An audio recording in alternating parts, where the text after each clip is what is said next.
Welcome to my YouTube channel.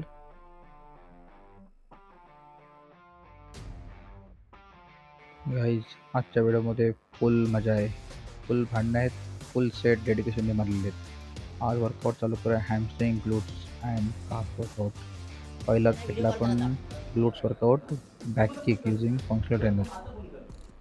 यामध्ये आपण या व्हेरियंटमध्ये आपण 3 सेट घेतले. प्रत्येक सेटमध्ये आपण 20 रिपिटेशन घेतले. वेट इन्क्रीज करत गेलो. आल्याला रोशनची बक्षीस चालू. रोशन बोललो दफ्तर सबसेट मारतो चल त्यामुळेच. आज सीडला पण सोबत घेतला आहे. सीडला थोडा टिचिंग याच्यामध्ये त्यामुळे मी व्हिडिओमध्ये घेतलेलं नाही आहे, कारण व्हिडिओ खूप मोठी होईल. बाकी सेट मात्र त्याला प्रत्येक टायमाला आम्ही नीट सांगतोय. आज देवानंतर डोका आउट केला. चला, मी मागची व्हिडिओ बघितली असेल, बोललेला 150 रिपिटेशनमध्ये मुतला. 150 रिपिटेशन मारता मारता असं वाटतं काय आमच्यावर उपकार करते.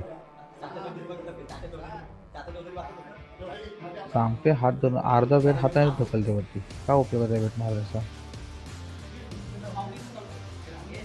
आज देवादानी पण डोका आउट केला, रोशनदानी पण डोका आउट केला. काय समजत नाही यांचा काय विषय आहे तो लेक्चर दिवशी. बाकी टायमाला मला ज्ञान सोडवतील आणि लेक्चर दिवशी मी काय बोललो तर बोलतील आम्हाला नाही असं करायचा.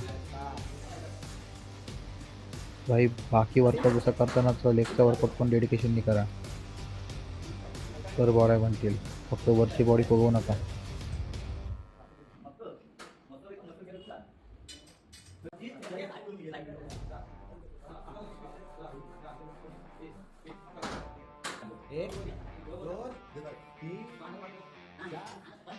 या व्हेरियंटनंतर पण सेकंड व्हेरियंट ग्रुपचा घेतला हिप थ्रस्ट. हिप थ्रस्टमध्ये आपण डंबेल घेऊन सेट मारला. सेम व्हेरियंटमध्ये आम्ही 20 रिपिटेशन मारले. ट्राय करा वरती होल्ड करून मारायचं, मारायचं पण मारू नका.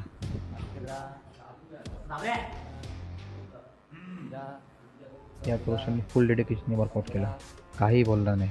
मला हे नाही जात, मला ते नाही जात, मस्त वर्कआउट केला.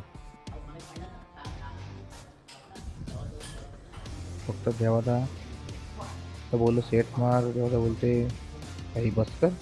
आत्ता 150 रिपिटेशन मारले. मग काय झालं भाई, एकाच फक्त व्हेरियंटला 150 रिपिटेशन मारल्या, नंतर काय बाकी सेट मारायचे नाही का? सीडला पण बोललो मार, तर सीडने मारला. त्याला पण डेडिकेशन. ह्या सेटनंतर आपण घेतली सुमो स्क्वॉटिंग युझिंग डंबेल. जेवढा हेवी वेट मारता येईल ना तेवढा हेवी सेट मारायचा आहे सुमो स्क्वॉटिंगला.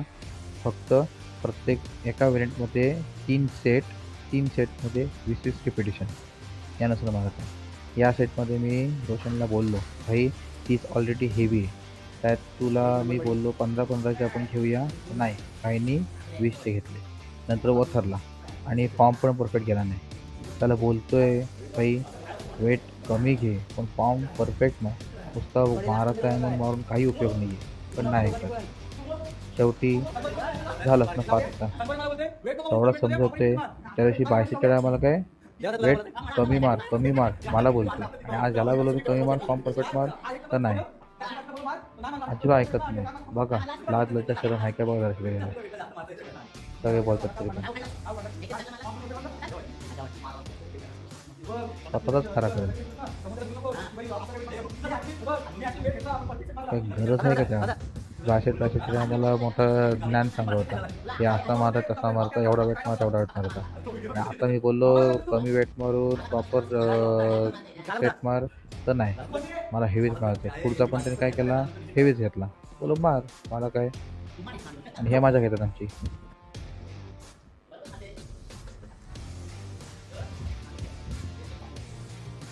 त्यानंतर पण हॅमस्ट्रिंगचा एक ॲडव्हान्स सेट घेतला.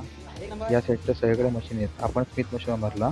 हा आहे 90 डिग्री हॅमस्ट्रिंग लेग प्रेस. याच्यासाठी ॲडव्हान्स मशीन म्हणून लेग प्रेस येते 90 डिग्रीमध्ये. ती आपल्याकडे नसल्यामुळे आपण स्मिथ मशीनवर ट्राय करतो आहे. तुम्ही पोझिशन चेक करा. स्मिथ मशीनवर ट्राय करताना फक्त सांभाळून मारा, हा थोडा रिस्की सेट आहे. फक्त ह्याच्यात एक लक्षात ठेवायचा, जो आपला बार्बर रॉड आहे स्मिथ मशीनचा त्याच्या परफेक्ट लाईनीमध्ये आपली लोअर बॅक आली पाहिजे. लोअर बॅक उचलली गेली नाही पाहिजे. लोअर बॅक उचलली गेली तुमचा लोअर बॅकवरती प्रेशर येणार.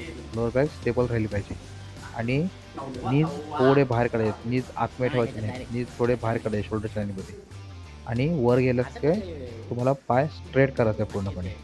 ओव्हर स्ट्रेट करू नका ज्याने तुमच्या नीजला इंजुरी होईल. ओव्हर स्ट्रेच करायचं नाही आहे, फक्त स्ट्रेट करायचं आहे. तुम्ही नीट फॉर्म चेक करून घ्या आणि या सेटला स्टार्टिंगला तुम्ही लाईट वेट करा. आम्ही हा खूप पहिल्यापासून मारतोय म्हणून आम्ही हेवी वेट घेतलेला आहोत.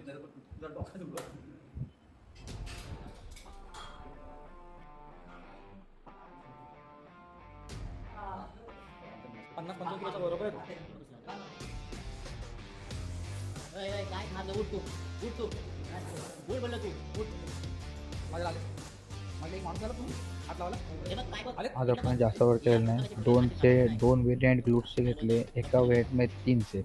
तसे 2 सेट हॅमस्ट्रिंगचे घेतले. एका व्हेरियंटमध्ये 3 सेट. तसे 2 व्हेरियंट काप्सचे घेतो आपण. त्याच्यामुळे व्हेरियंट 3 घेणार आहोत. पहिला आपण घेतला सिटिंग काप्स एक्सटेन्शन मशीन. यामध्ये पण मी हायवरना लोवर केलो, म्हणजे वेट कमी करतो. यात पण रिपिटेशन आपल्याला 20-20 घ्यायचे. जसं आपला सिटिंग पोझिशन होते तसेच आपल्याला स्टँडिंग पोझिशनला पण सेकंड व्हेरियंट घ्यायचं आहे. स्टँडिंग पोझिशनमध्ये ट्राय करा वेट जास्त मारायचा. ज्या टायमाला तुम्ही स्टँडिंग पोझिशन परफॉर्म करता त्या टायमालाच तुमचा काप्स हा मसल जास्त प्रमाणामध्ये इन्क्रीज होतो.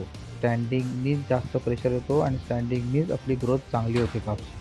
त्यामुळे एक लक्षात ठेवा, काप्स हा स्टँडिंग पोझिशनमध्ये प्रॉपर गेलाच पाहिजे. आज सीड मला बोलते भाई दादा किती वेट मारतो थोडा मार. त्याला बोलो टाक, चल तुला पाहिजे तेवढा वेट टाक, मारून बघूया. झाला त्याला सेट मारता मारता वाचायला सुरुवात झाली. बाई होणारच. वेट बघू शकता काय आहे ते झालं. त्यानंतर पोझिंग घेतली रोशनची. थोडा आम्ही कच्च्या पोझिंगमध्ये, पण तुम्ही एकदा चेक करता मसल. रोशनचे काप्स खूप कमजोर आहेत. त्याला थोडा वर्क करणं त्याच्यावरती. आम्ही त्याच्यावरती वर्क करतोय. व्हिडिओ चालू आहे. बाकी माझे काप्स आणि हॅमस्ट्रिंग तुम्हाला कसे वाटते हे बघिये कमेंट्समध्ये प्लीज सांगा. आणि हा वर्कआउट काय वाटतं ट्राय करा, तुम्हाला चांगलं पंप येईल आणि उचल चल एक उचल नंबर वाटेल. हा उचल उचल उचल उचल उचल हा एक नंबर बढिया बढिया. Thank you for watching. Follow for more videos and like and subscribe.